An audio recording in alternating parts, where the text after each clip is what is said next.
एक भ्रष्ट, निकृष्ट और एक केयरलेस संस्था जिसका नाम है एसएससी। आप लोग सभी लोग भली भांति इसका जानते होंगे। और जो स्टूडेंट एसएससी का नाम नहीं जानते हैं या फिर जिन्होंने अभी तक एसएससी का एग्जाम नहीं दिया अभी तक, तो वो भी इसके बारे में जान लें, या फिर आप लोग इसकी तैयारी करने वाले हैं तो वो भी स्टूडेंट इस वीडियो को पूरा देखने एक बार आप लोग। तो देखिए, एसएससी की हम बात करते हैं तो एसएससी दिन ब दिन इतना लापरवाह और इतना भ्रष्ट और इतना मतलब बिल्कुल बेकार हो चुका है कि इन्हें स्टूडेंट की जो कैरियर है उसकी कोई परवाह नहीं है यहाँ पर। देखो, हम बात करने वाले हैं एसएससी जब आपका सबसे पहले ऑनलाइन स्टार्ट हुआ था 2016 के अंदर। 2015 तक आपका पेपर जो है वो ऑफलाइन था, और पहले एसएससी को बहुत अच्छे तरीके से जाना जाता था कि ये एक अच्छा एग्जाम कंडक्ट करवाता है, टाइम पर एग्जाम लेता है, टाइम पर रिजल्ट देता है, और बिल्कुल इसमें सब कुछ जो होता है वो फेयर होता है। लेकिन 2016 से जैसे ही पेपर आपका ऑनलाइन स्टार्ट हुआ था तो धीरे धीरे इसके अंदर कमियां जो है वो आने लग गई थी। तो 2015 के अंदर आप देखोगे कट ऑफ जो थी वो 100 के आसपास थी। फिर 2016 में जैसे ही पेपर आपका ऑनलाइन हुआ, कट ऑफ आपकी 137 कूद गई थी। आप सभी को पता है अचानक इतनी कट ऑफ कूद गई थी यहाँ पर, ठीक है। फिर 2017, ठीक है, 2017 में भी इन्होंने बिल्कुल हद कर दी। पेपर के स्क्रीनशॉट इतने वायरल हो गए मेंस वाले पेपर के, तो वो पेपर जो है बिल्कुल उस पर 1.5-2 साल केस चला, और लास्ट में जाके देखो उन्होंने स्टूडेंट का भविष्य भी इतना मतलब जो उनकी 1-2 साल खराब हुई थी उसका भी कोई मतलब नहीं है। और लास्ट में जाके वो केस सुप्रीम कोर्ट में गया, वहाँ गया, लेकिन उस पर कोई कार्रवाई नहीं हुई, और बाद में उस वैकेंसी को जो है वहाँ पर वापस से बहाल कर दिया गया। यानी कि जो स्टूडेंट चीटिंग वाले थे वो अपना आप निकल गए, उनको कोई फर्क नहीं पड़ा चीज़ से। तो कुल मिलाकर ये है कि एसएससी अपनी कोई जिम्मेदारी लेना ही नहीं चाहती है, और उसका भी सबसे बड़ा एक रीज़न ये है कि हम लोग सभी के सभी स्टूडेंट एक साथ मिलकर काम भी नहीं करते हैं। अगर मैं इसके खिलाफ एक वीडियो बनाता हूँ तो बहुत सारे स्टूडेंट कमेंट के अंदर लिखने आ जाते हैं पता नहीं क्या क्या, क्योंकि उसको लगता है कि मेरा सिलेक्शन हो रहा है तो ठीक है, या फिर ये मैंने एग्ज़ाम नहीं दिया तो ठीक है। मैं आपसे कह रहा हूँ कि कभी ना कभी आपके रिलेटिव, फ्रेंड, भाई कोई ना कोई तो आपकी इसकी तैयारी करता होगा, तो कहीं ना कहीं नुकसान तो सभी को ही है इसके अंदर। तो देखिए एक बार, एसएससी की हम बात कर रहे हैं यहाँ पर, तो एसएससी का जो पेपर हुआ था, अब 19 की बात करते हैं, क्योंकि 17 और 18 तो आपको पता ही होगा, ठीक है। 18 तो फिर भी थोड़ा ठीक ठाक था। 18 में जो पेपर हुआ था मेंस का, उसमें इतना लेवल डिफरेंस नहीं था, ठीक है। तो हम लोगों ने जब नॉर्मलाइजेशन की डिमांड की थी उससे पहले, तो हमें लग रहा था कि नॉर्मलाइजेशन होना चाहिए, क्योंकि पेपर का डिफरेंस लेवल थोड़ा ऊपर नीचे आता है। 17 के अंदर ऐसा हुआ था, तो नॉर्मलाइजेशन उन्होंने चलान लगा दिया। अब वही नॉर्मलाइजेशन हमारे जो है दिमाग के अंदर खटक रहा है, दिमाग के नहीं, हमारा भविष्य जो है वो बिल्कुल ख़राब कर चुका है यहाँ पर। और वो कैसे कर रहा है, आपने 19 का पेपर आप लोगों ने देखा होगा, सीजीएल 19 जब बेंच का पेपर था। चलो मान लिया कि प्री का जो पेपर होता है उसमें स्टूडेंट थोड़े ज़्यादा होते हैं, 25, 30, 35 लाख स्टूडेंट होते हैं, तो उसको मतलब एक बार में कंडक्ट करवाना थोड़ा सा मुश्किल होता है। लेकिन सीजीएल मेंस का पेपर, सीजीएल मेंस के पेपर में आपके मुश्किल से 1.5 लाख के आसपास स्टूडेंट होते हैं, तो डेफिनेटली इसको एक दिन में कंडक्ट करवाना कोई बड़ी बात नहीं है, ठीक है। और ये भी अगर एसएससी की बस में नहीं है तो फिर मतलब क्या कहें इसके बारे में हम लोग। तो अगर ये एक दिन में एग्जाम करवा दे तो ये नौबत हमारी बिल्कुल आती नहीं यहाँ पर, ठीक है। क्योंकि अगर ये एक दिन में एग्जाम करवाते ना तो किसी के नंबर ऊपर नीचे होते, सबका पेपर एक जैसा होता, सबके नंबर एक जैसे आते, और कट ऑफ भी आपकी बिल्कुल डिक्रीज होती है यहाँ पर। इतनी कट ऑफ हाई नहीं जाती। अभी आप कट ऑफ देख रहे हो यहाँ पर 605 के आसपास, तो आपकी सिर्फ और सिर्फ जो है वो 4th लिस्ट की कट ऑफ जा रही है, जिसका तो कोई मतलब ही नहीं है। सिलेक्शन तो बहुत दूर है इससे। तो कुल मिलाकर बात ये है कि एसएससी के अंदर जो एक ये लगाया गया है नॉर्मलाइजेशन, या तो ये इस नॉर्मलाइजेशन फॉर्मूले को ठीक करे, या फिर जो आपका पेपर हो रहा है सीजीएल मेंस का, उसके अंदर जो आपका शिफ्ट का वेरिएशन आता है उसको यहाँ पर सेट करें। इनके पास में मेंस के पेपर में सिर्फ 3 पेपर हुए थे, क्या ये 3 पेपर जो है बताइए क्या एक साथ नहीं ले सकते क्या, या फिर इनका जो वेरिएशन इनमें आ रहा है क्या इनको बराबर नहीं बना सकते क्या। अगर मैं आपसे ही बोल दूं, आप एक स्टूडेंट हो, आपसे बोलूं तो आप भी, मुझे लग रहा है कि 300 क्वेश्चन आप लोग आराम से सेट कर दोगे। थोड़ा बहुत में डिफरेंस आएगा, 5% 2% का डिफरेंस आएगा, आप खुद सेट कर दोगे। तो एसएससी इतनी बड़ी संस्था है, इतने सालों से एग्जाम करवा रही है, तो क्या ये 3 पेपर को बैलेंस नहीं बना सकती क्या। तो कहीं ना कहीं देखो बैलेंस बना सकती है, लेकिन इसमें कहीं ना कहीं एक भ्रष्टाचार भी इसके अंदर एक इसका हिस्सा बन चुका है, ठीक है। आपने खुद देखा कि सीजीएल जो पेपर हुआ था 15 और 16 वाले में, मैंने आपको बताया भी था, और जब मैंने इस पर पिछली बार वीडियो बनाई थी तो बहुत सारे ने इस पर नेगेटिव कमेंट किए थे, लेकिन कोई बात नहीं, आपका आप देखते हो वीडियो, कुछ भी कर सकते हो आप लोग कमेंट के अंदर, ठीक है। लेकिन जो सच्चाई है वो यही है। देखो 18 वाले स्टूडेंट जो थे यहाँ पर, 18 वाले जो स्टूडेंट थे उसको साथ में देखो कितना बड़ा धोखा हुआ बेचारों के साथ में।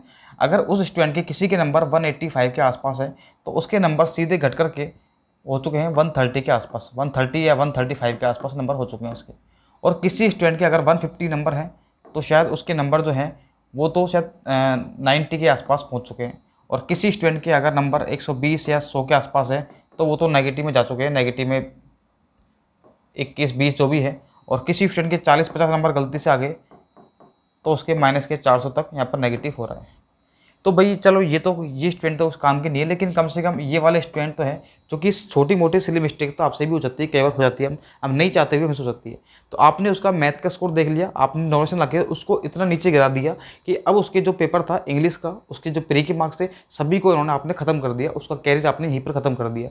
यानी कि आपने सिर्फ मैथ का स्कोर देख करके आपने उसका इंग्लिश, आपने उसका रीजनिंग, या आपने उसका जीके जो उसने प्री में पढ़ा था या प्री का जो स्कोर था उसको बिना देखे आपने उसको कह दिया कि आप इसके लायक नहीं हो। तो बहुत सारे स्टूडेंट का कैरियर यहाँ पर खत्म हुआ है, बहुत ज़्यादा स्टूडेंटों का। मैं ये नहीं कह रहा हूँ कि इसमें 15 और 16 वालों को फायदा हुआ है, ठीक है, उनका भी पेपर टफ आया तो उनको हिसाब से नॉलेशन हो गया, लेकिन 18 वालों के साथ में ये बहुत गलत हुआ है, सीधी सी बात ये। और मैं ये चाहता हूँ, देखो अभी अभिनय सर ने इस पर एक आवाज़ उठाई है, और सुबह 11 बजे देखो एक बार आप देख सकते हैं 16 जुलाई को, सभी ध्यान देना, सुबह 11 बजे आपको एक ट्विटर कॉप में चला रहा है एसएससी होश में आओ। ये आपको दिख रहा है, मैं आपको उसको डिस्क्रिप्शन में दे दूंगा आपको, एसएससी होश में आओ, ये आपको ट्विटर कॉप में चलाना पड़ेगा आपको, ठीक है। तो जब अभिनय सर इसको चला रहे हैं तो सभी को इसमें साथ देना है, और जितने भी ज़्यादा यूट्यूबर हैं, जितने भी एजुकेटर हैं, सभी को इसमें साथ में आना होगा, तभी जाके हम लोग इस सिस्टम को सुधार पाएंगे, ठीक है। ये एक तो सिर्फ और सिर्फ एक स्टूडेंट की आवाज़ को एक साथ मिलाने के लिए, बाकी इससे होना जाना कुछ भी नहीं है। आप देख चुके हैं 17 के अंदर भी देख चुके हैं, काफ़ी जगह देख चुके हैं, लेकिन इससे एक फ़र्क पड़ेगा कि आप लोगों को पता लगेगा कि हाँ एक एसएससी के अंदर कुछ ना कुछ तो हुआ है, ठीक है, एक घटना हुई है जो इसके बारे में आपको बताएगा ट्विटर कंपनी आपको। तो सभी स्टूडेंट 11 बजे कल इसको बिल्कुल आग लगा देना ट्विटर कंपनी के अंदर, ठीक है। अब हमारी जो डिमांड रहेंगी बाद में, वो डिमांड बहुत सारी रहेंगी। डिमांड ये रहेंगी कि एक तो सीजल मेंस का पेपर आपका एक दिन होना चाहिए, और नॉलेशन हो तो पेपर का बैलेंस लेवल जो है वो बैलेंस हो, ऐसे नहीं कि एक पेपर बहुत आसान आ रहा है, एक पेपर बहुत ईजी आ रहा है, ठीक है। या तो नॉलेशन हटा दो या पेपर का बैलेंस को उसको करो आप लोग। और साथ में मेंस का पेपर एक दिन होना चाहिए। और इसका भी एक सबसे बड़ी बात है, आपके इसके अंदर एक वेटिंग लिस्ट तो होनी चाहिए। बहुत सारे स्टूडेंट इस पर आवाज़ नहीं उठाते हैं, बोलते नहीं है, लेकिन मैं आपसे ये कहूँगा कि वेटिंग लिस्ट आपकी होनी चाहिए। तो हम लोग कंडीशन देखो क्या क्या रखेंगे इसमें। एक तो आपका जो मेंस का एग्जाम है, तो प्री का एग्जाम तो ये करवा नहीं सकते, इनकी तो बस की बात नहीं, जब मेंस का नहीं करा पा रहे तो प्री का तो कैसे करवाएंगे। मेंस जो होना चाहिए आपका वो 1 डे एग्जाम होना चाहिए आपका, ठीक है। सेकंड कंडीशन जो है हमारी वो होना चाहिए कि नॉलेशन ये या तो ठीक से हो या फिर इसको हटा दिया जाए, या बैलेंस पेपर इसमें बोल सकते हैं आप लोग उसको, बैलेंस पेपर, ठीक है। पेपर जो है वो क्या बनाया आपको, बैलेंस पेपर बनाया इसके अंदर। एक तीसरी लिस्ट जो पता नहीं क्यों स्टूडेंट्स पे आवाज़ नहीं उठाते, लेकिन ये वेटिंग लिस्ट आपके होनी चाहिए। आप खुद देखना एक बार, बहुत सारे स्टूडेंट हैं जो एक ही एग्जाम को, एक ही पोस्ट को बार बार उस पर सेलेक्ट हो जाते हैं और बार बार उसको छोड़ देते हैं, फिर वो पोस्ट क्या होती है, खराब हो जाती है। एसएससी को तो मज़ा आ रहा है उसके अंदर, जो कि उसको तो फिर वापस से एग्जाम करवाना है, उसी पोस्ट को अगले दे देगी वो, ठीक है। वो तो एक गेम खेल रही है हमारे साथ में। तो वेटिंग लिस्ट होगी तो कम से कम जो कट ऑफ के लास्ट में स्टूडेंट रहते हैं ना, वो उन स्टूडेंट को यहाँ पर जॉब मिल जाएगी। आप देखेंगे रेलवे के अंदर लोग देखते हैं कि रेलवे में आए दिन आपकी न्यूज रहती है कि कट ऑफ डिक्रीज हो गई, ठीक है, वेटिंग लिस्ट में उनका नंबर आ गया। जिन्होंने मतलब अभी ग्रुप डी की बात करता हूँ तो उसके अंदर देखो अब अभी तक उसके अंदर सिलेक्शन हो रहे हैं, अभी तक सिलेक्शन हो रहे हैं उसके अंदर, ठीक है, वेटिंग लिस्ट के कारण।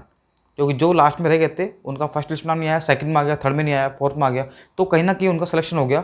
तो ये एक चीज़ होनी चाहिए, इससे बेरोजगारी जो है वो खत्म होगी कहीं ना कहीं, देखते रहे आपकी। तो कल सुबह मुझे इसमें एक आपको सुधार लाना पड़ेगा, और ऐसा नहीं करना है। देखो इसमें बहुत सारे स्टूडेंट ऐसे होंगे जिनका बहुत अच्छे मार्क्स होंगे प्री के अंदर, मेंस के अंदर, जिनका पेपर 15 और 16 होगा, वो इसमें साथ नहीं देंगे, मुझे पता है। लेकिन मैं आपसे ये कहूँगा, देखो एसएससी के अंदर सुधार तो करना पड़ेगा आपको, और इस सुधार को लाने के लिए आप सभी को साथ देना पड़ेगा।